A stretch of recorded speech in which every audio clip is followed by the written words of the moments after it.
Alfredo Marquerie. Alfredo Marquerie, 17 January 1907, 31 July 1974, was a Spanish writer who received his doctorate in jurisprudence in 1928, but it was through his passion for literature that he made his career and built his reputation.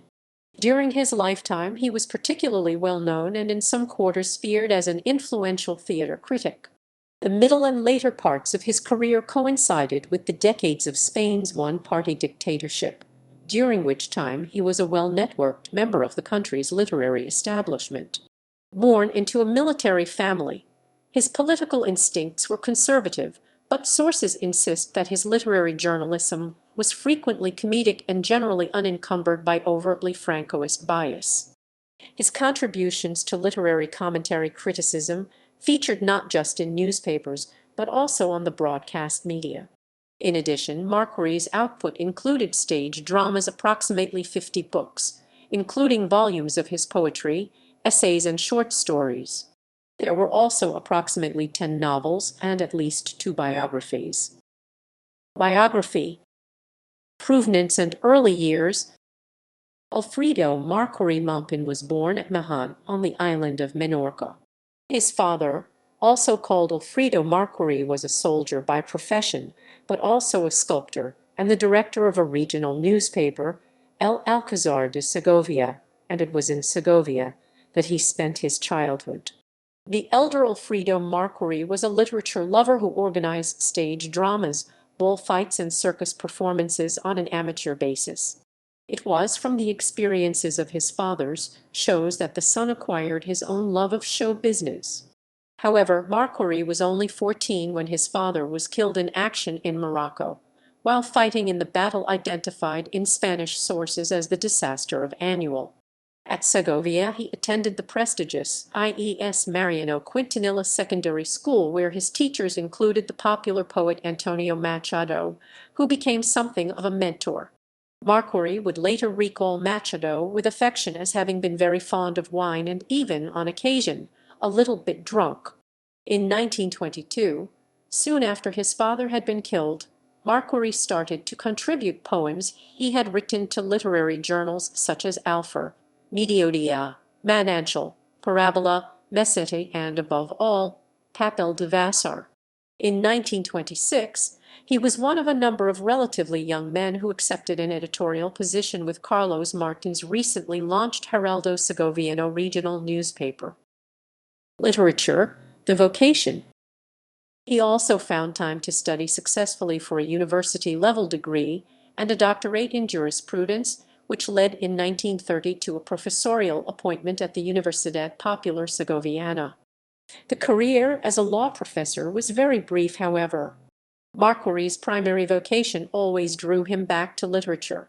Towards the end of 1931, he accepted a job as editor-in-chief at the periodical Segovia Republicana, in succession to Carlos Martin and under the directorship of Ruben Landa.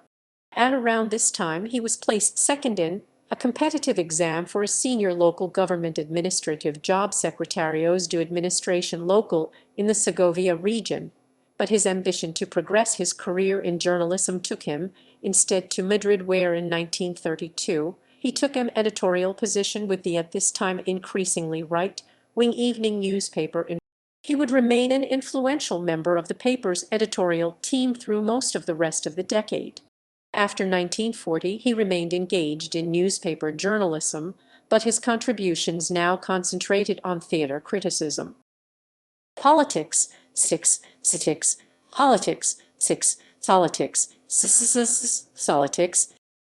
Meanwhile, like many in Spain, Marquerie lost faith in the recently established Republican government during a period of fragmented politics and economic austerity. After 1933, in the evenings, he was increasingly to be found frequenting the Falangist Ballena Alegre literary circle centered around José Antonio Primo de Rivera, which held regular gatherings on the ground floor of the Cervecería Lion. Some of the more high-profile of the other participants were the writer-diplomat Agustín de Foxa, the writer-commentator Rafael Sánchez Mazas, and the writer Victor de la Serna, along with the poet-politicians José María Alfaro Polanco and Dionisio Rodrigo. By being part of this circle of politically involved intellectuals, Marquerie had placed himself firmly on the right of the political spectrum by the time civil war broke out in 1936. Wartime journalism. Marquerie was in Madrid when war broke out. In September 1936, San Sebastian became one of the first major cities to fall to the nationalist armies commanded by General Franco. Very shortly after that, Alfredo Marquerie relocated from Madrid to San Sebastian, which became his home for the rest of the war, from where he wielded his pen in support of the Falangist cause. It is not entirely clear whether or how far he participated in any physical fighting. Franco-supporting magazines for which he wrote during this period included Unidad, Virtus, Photos, and Domingo. He wrote a number of poems that were included in Lyribilica, probably the best known of a number of Francoist anthologies of contemporary war poetry, compiled by Jesus Sans y Dies, published in 1939. Elements in it had nevertheless already been published individually. Other pro-nationalist poets featured in the compilation included Agustin de Foxa, José María Pemin, Eduardo Marquina, and Manuel Machado. Meanwhile, at the end of 1937, the journalist Gregorio Corchano made the journey from Tetuan to San Sebastian in order to recruit Marquerie and Tomás Borras to co-edit España, a new Spanish-language daily newspaper to be produced in Tanger, to be backed and financed by Juan Luis Beidbeder, Spanish High Commissioner in Morocco, and later. At the end of the war, Alfredo Marquerie became a deputy director of Informations, the evening daily paper which at that time was under the overall directorship of his friend the Falangist Victor de la Serna. He contributed to Poemas de la Alemania Eterna, a fashionably pro-Nazi poetry anthology. Particularly bizarre and for post-Holocaust readers, shocking is his poem Paracaidistas del Reich, which conflates avant-garde imagery with 2,000-year-old Christian symbolism. The aeroplane from which 12 German paratroopers are thrown in rapid succession is presented as a metaphor for the Christian cross, while the 12 paratroopers themselves are equated, through a succession of far-fetched analogies, with the 12 apostles. After the Civil War, Marquerie was, in addition, a director of the short-lived weekly magazine Tajo during the early 1940s. He contributed actively to the even shorter-lived Spanish-Italian monthly review magazine Legions y Falanges, Revista Mensual de Italia y España. Other pro-government magazines to which he contributed included Festadilig.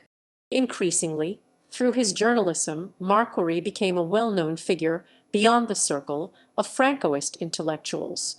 Between 1944 and 1960 he contributed regularly as a theater critic with the mass circulation Madrid-based newspaper ABC.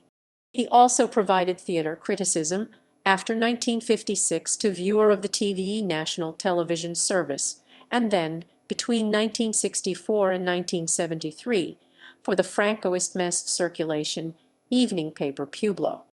His contributions also appeared in the Hoja del Lunes regional newspapers. He was editor-in-chief for more than 20 years during the post-war period, with no due noticiario, y documentales, Spain's state-owned provider of cinema newsreels and government propaganda. Although he was principally known during his lifetime for his contributions to newspapers, magazines, newsreels, and television, it is clear from listings of his output that throughout the post-war decades Marquerie cultivated all the mainstream literary genres: essays, poetry, drama, and prose fiction. Praises. Among the more noteworthy of the many prizes Alfredo Marquerie received were the National Literature Prize 1934, the National Theatre Prize 1953, the National Textbooks Prize 1959, the Lope de Vega Sinitz Prize from Madrid City Council 1963, == references ==